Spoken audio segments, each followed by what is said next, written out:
Right now in Washington, D.C., they have put up a street sign near Lafayette Plaza that says Black Lives Matter. The city, along with activists, have painted a massive mural in the street that reads Black Lives Matter. Video game services are suspending their online servers in honor of Black Lives Matter. And most people put up a black square on Twitter on Tuesday for Black Lives Matter.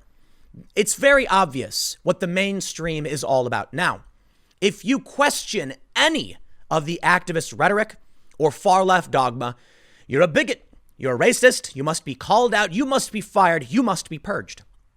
Unfortunately for LinkedIn, one of the big, it's a big tech social network. Many of you probably don't use it because it's for professional services, but a lot of people do use it. They had an all hands on deck meeting, and they allowed their staff to comment anonymously. And when given the ability to speak anonymously, something interesting happened. Turns out a large portion of the staff went, quote, all lives matter. And now there's an outrage. The CEO was forced to apologize for the anonymous opinions of their own staff who feel that what's going on right now around the country is not necessarily a good thing. I'm not here to prop up or support these opinions, but I'm here to show you that not everybody is on board with all of the things we're seeing nationwide. According to one writer, there is a pressure at many companies on journalists, on employees to just adhere to a fringe ideology, something that only a tiny fraction of the population actually believes. And if you say anything against it, the fringe activists will speak up and they will come for you. Now, for many of you, this sounds familiar because we've been talking about it for a long time. Amazingly, the culture war has creeped out of the colleges and out of the video game industry and is now mainstream. And you might find yourself working in an office at a company, and someone will come to you and they will attack you based on your race. And if you say it makes you feel bad, they'll call you a bigot. Take a look at this story. The Daily Beast, in a rather derisive way, LinkedIn staffers go all lives matter during dumpster fire meeting on racism. I wonder if the reason they wanted employees to comment anonymously was because they thought there would be minorities talking about how they didn't like what was happening in this country. I bet they didn't expect that white people would actually speak up and make some points and complain about what was going on. And we'll show you what they said. Check this out. They say, the Daily Beast, the highly professional social network's internal Wednesday town hall on racial injustice looked more like what you'd see in a Facebook comments section. Perhaps it's because people in this country really feel this way. Listen, I'm going to show you this story and we're going to break these things down. But let me just tell you what is going to come in November. We can only make guesses about, but I'd be willing to guess when you see stories like this, there are massive portions of the population who are scared. Now, I got to be honest. I am rather upset. I'm disappointed in all of you who would hold these opinions and refuse to speak up or, dare I say, quit. Hey, man, I quit. I walked away from a major contract at a Disney company. I could have been sitting pretty making tons of hot cash if I just bent the knee. I said no. Within a year of working with this company, I said sever my contract and they refused. I walked out clean. And I didn't know what I was going to do.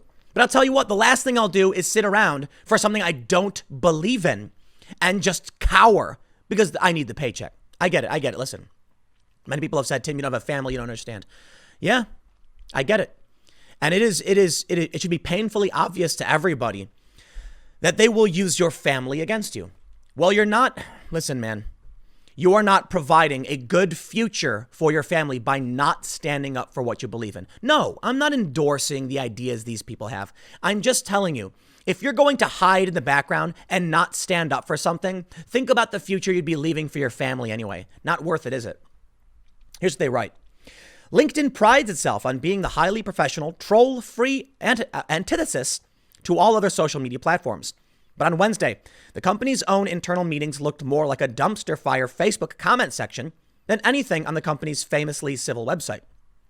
Earlier this week, the career networking website announced that it would hold a virtual global town hall to address the nationwide social unrest sparked by the Minneapolis police killing of George Floyd.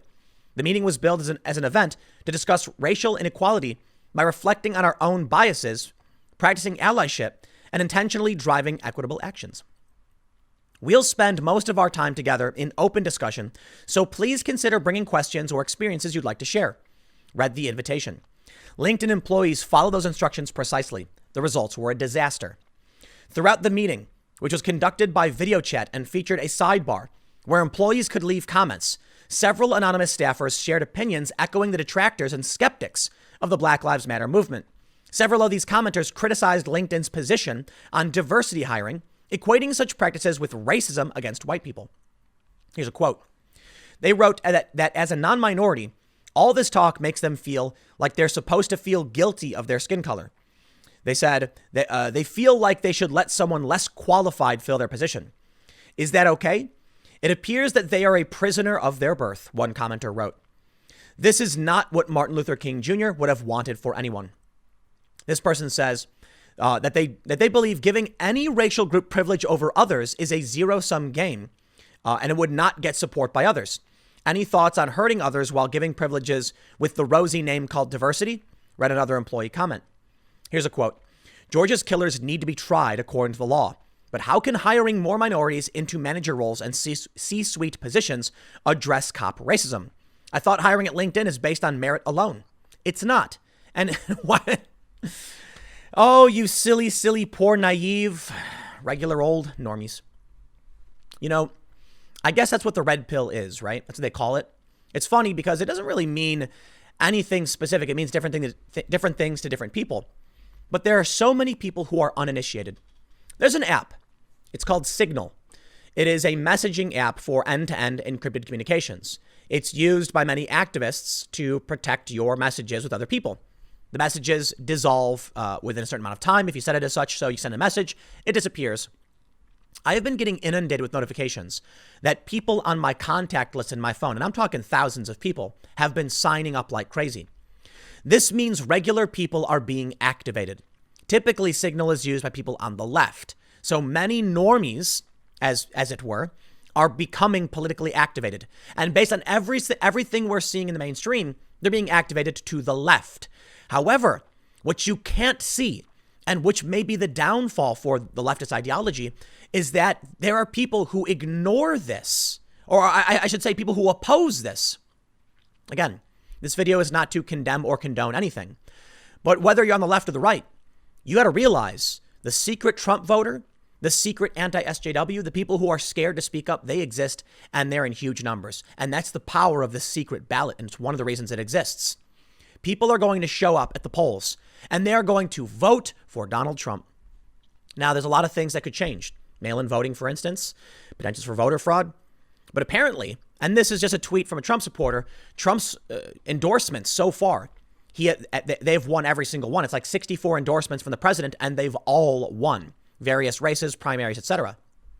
What do you think is going to happen with this kind of sentiment? I'll tell you what, man, you walk up to a regular white person and insult them for being white, they're not going to want to agree with you.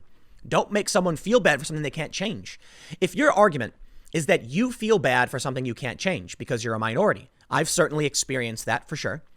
Telling someone the exact same thing that hurt you against them won't make them feel good or want to join you. It's almost like they just want you to feel pain because misery loves company. That's what they'll make. They write, other LinkedIn staff went further, complaining in the comments that police violence against white people was undercovered and attempting to pivot the conversation to black on black crime instead.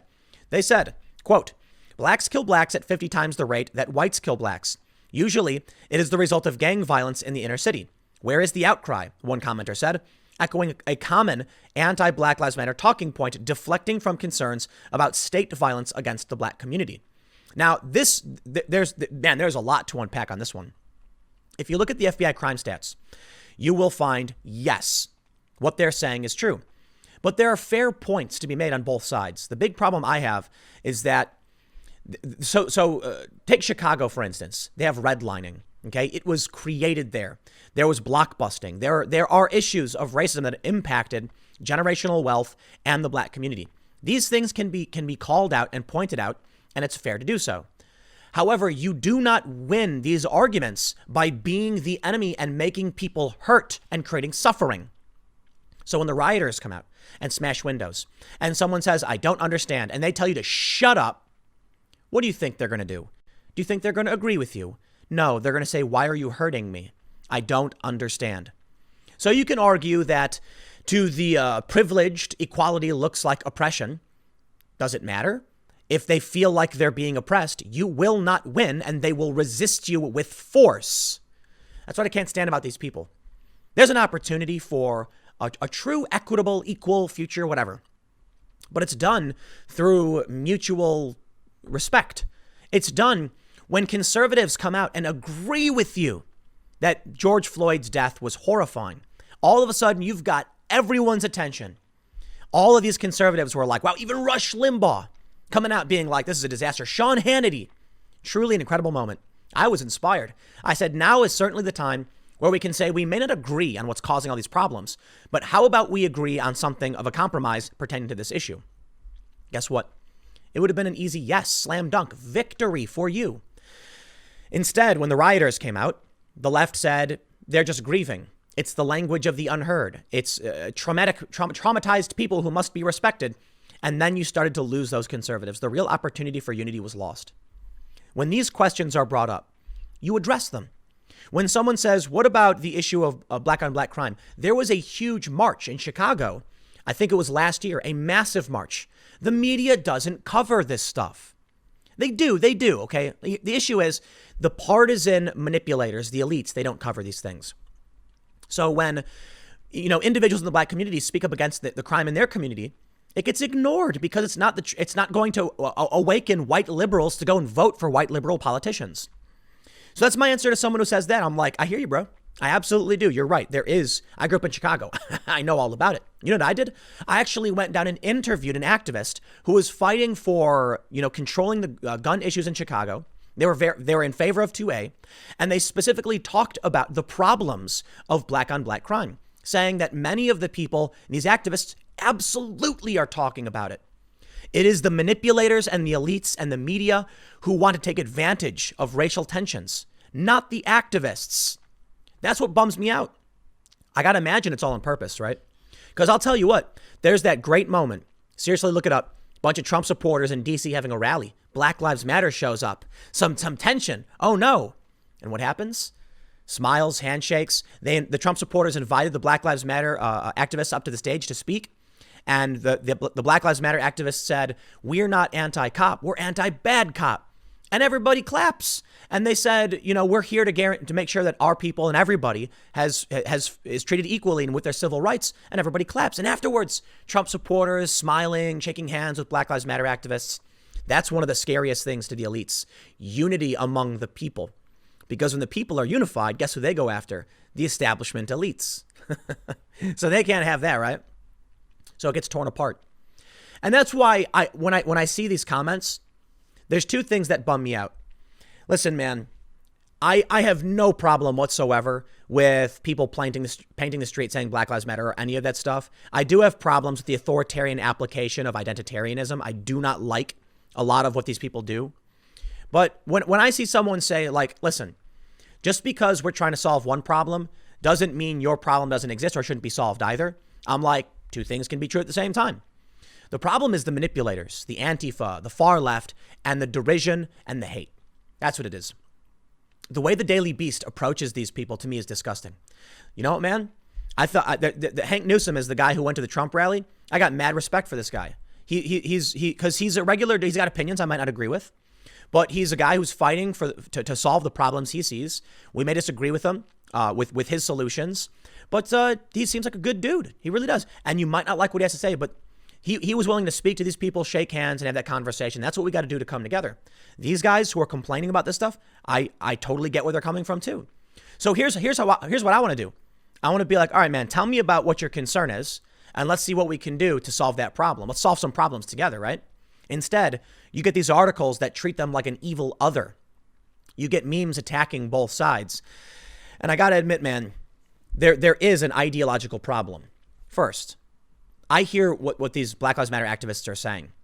Respect. There have been real problems. I don't think their tactics always work. And I think it's a problem that many of them excuse the rioting and the violence. And there have been some activists actually supporting it straight up on TV. I don't like that. I want to hear what they have to say and figure out what we can do in any capacity to make this problem stop. Now you end up with Antifa and the far left who infiltrate and exploit and create division. It's crazy, man. It's shocking to see a white person show up in Minneapolis and torch a building when the black people are begging him to stop. And then when you come out and say this, what happens? People in these media companies defend the burning of the buildings, saying it's the language of the unheard. Sorry, dude, the white suburban upper middle class kid, 18-year-old white dude, was it 20-year-old white dude who had his parents turn him in. You see this video? We did it over on the IRL podcast. 20-year-old kid has his parents bring him in, torched a cop car. Is that helping underprivileged minorities? No, it's making things worse. Why defend that? Please don't. When I hear from activists when I have a real conversation, I'm absolutely. Look at Charlemagne the God. Remember him? He was asking Joe Biden, what are you going to do for my community? Good question, man. Absolutely. And what did Joe Biden say? He was being a wise guy. That's what he said. He said, if you have to if you can't figure out if you're voting for me or Trump, then you ain't black. That's what Joe Biden said. Man, you're not addressing the concerns of any communities. We want to end the tensions. We don't want to exacerbate them. And I'll tell you what, right now, we have a serious problem in our society that tells these people they're not allowed to speak. This guy right here. Check it out. Here's a quote. This tragic incident that happened to George Floyd happened exactly the same to Tony Timpa, a white man, by Dallas cops in 2016, and no one seemed to care then. Another employee wrote, there were no outcry for justice in his case. Why? Should we not want justice for all? Do we all understand that racial prejudice is about everyone and can go any direction? Racial prejudice is rampant in tech companies. As a white person, I've experienced it from people of other races too, he says. That's a quote. The comments were immediately met with outrage from numerous other LinkedIn staffers who called the comments disturbing and racist. And now here's the big problem. The problem is dogmatic ideology. And while I can respect, people like Hank Newsom, Black Lives Matter activists 100%, when you get infiltrated by this ideology that says, there is no compromise, you're right, period, that advocates for violence and destruction and would shut down anyone who dare oppose you, then all you get is war and conflict. And you got to understand who's going to win. The wealthy elites. It's phony to me, man. Seeing people I know say things like, abolish the police. The only reason the politicians oppose it is because the rich people need the police. And I'm like, dude, look, man, you've heard this, right? All these lefties saying abolish the police. I'm telling you what, man, you got to be dumb as a box of rocks to think abolishing the police is bad for the rich people. Now, look, if you want to have a conversation about disbanding police and replacing it with something different, I honestly believe it's a fair conversation. Because I was on Crowder's show last night and I said, but, listen, hold on. What if everybody was responsible for their own safety and defense and they were armed? I mean, that's like a lot of people, a lot of Second Amendment advocates would probably agree. Be responsible for yourself. Don't think you can rely on the cops to come and save you every time, and they often can't. And maybe then there's not necessarily, you can call it disbanding or abolishing the police, but maybe you could reform it to something else that deals with the administrative process of legality. Meaning, if you and your neighborhood watch or community patrol, however you formalize it, which is less official, if you are dealing with crimes within your own community and you need administrative court support, that's what the police could be doing. So I bring that up as there are real arguments for something pertaining to this, but what they're saying is the rich people won't let us disband the police. Bro, if you got rid of the police, the rich people are going to have armed security in 2 seconds. In fact, the rich people already have armed security. So you get rid of the police. What does that mean? They're going to save a ton of money on taxes now. And guess what? The poor communities will be left to defend themselves. So maybe there's a real conversation about community policing. I'm totally down for it. Maybe there's some kind of reform that could be implemented, but whatever. The point is, we can't have conversations rooted in the other side is pure evil. I will tell you this, though, as somewhat of a civil libertarian type, meaning I respect freedom conversation, there is something inherently broken in a system where we're not allowed to speak, where we're banned from social media, and then you do have an impasse. That's it. That's why I think I'm bullish on some kind of civil war. I think we're already in it if it does escalate to that point. But the reason is I will never back down. If someone comes and says the only solution is to shut down the speech and freedom of the people, I will say, no way. Never going to happen. Sorry. These people are allowed to speak their minds. Unfortunately, our culture is shutting them down and telling them they're not. So what happens? You've got the freedom-minded civil libertarian types. And I don't mean big L libertarian. I mean those who believe in freedom, the Constitution, And you've got the authoritarian types who would say the problem is only solved by forcing people to do what you say. If somebody speaks up, you will be smeared and destroyed and they will come for your job. It's time to speak up. End of story. I'm done, man. I'm not gonna, don't expect me to defend people who are too scared to defend themselves within reason, right? I'll speak up for what I believe in and for freedom and the right, freedom of speech, freedom of movement, all of our constitutional great things. But you got to understand, man, at a certain point, the responsibility is yours. If you're working for one of these companies and you see them doing awful, evil things and you just stay there, well, then you are part of the problem. You are, man. I've always felt this way. It's why I've never been a big fan of unions, but I'm a big fan of collective bargaining. If every single waiter, right? So when I was growing up in Chicago, there was a big thing about wait staff not getting paid enough money. They said tips aren't enough. And I said, okay, quit. If the job doesn't give you what you need, stop working there. But I need a job, but I have to have a job. Yeah, well, figure something out, dude. You can't just go to a company and they're like, I'll give you $1 an hour. And you go, okay. Say, nope, find somebody else. And they will. Maybe they won't. But don't put yourself in that position. For now, I worked for a company, okay? It's called Fusion. When they hired me, they said, we want to be like Vice. We're going to be edgy and free and open. They had signs saying we will not be partisan, little banners on the wall. Within 7 or 8 months, they flicked the woke switch and said, nope, we're changing course. We're going full woke. And then I went to the president and said, if this is what you want to do, I shouldn't be here. I had a 2-year contract. And I said, there's no reason for me to be here. It's a waste of your money. And they wouldn't let me out of that contract. They we'll talk about it because obviously it's not going to be, they're not, it's business, not crazy people. They're just misguided. I would say that. But instead I got cut a massive check. And it was basically golden handcuffs. Shut up, sit in the corner. And then finally, when my contract ended, I said, peace out. I'm not going to work for this place. And I refuse to make your nonsensical, insane, dogmatic content. So I left. And that was a Disney company. And there was good money to be had. A lot of money to be had. Comfortable job, flying around the country, doing whatever I wanted. Nah, not worth it. And when I left, I didn't know what I was going to do. I understand I don't have a family, and many people do. But I was like, I don't know what I'm going to do. I have a certain amount of savings because I saved a lot. And then I started my own company. And I got to this point. You can do the same thing. If every single person in all of these companies at Silicon Valley just said no, it would change overnight. But unfortunately, people are spineless. I mean no disrespect, man. But I think about the people willing to sacrifice everything to fight for a better future.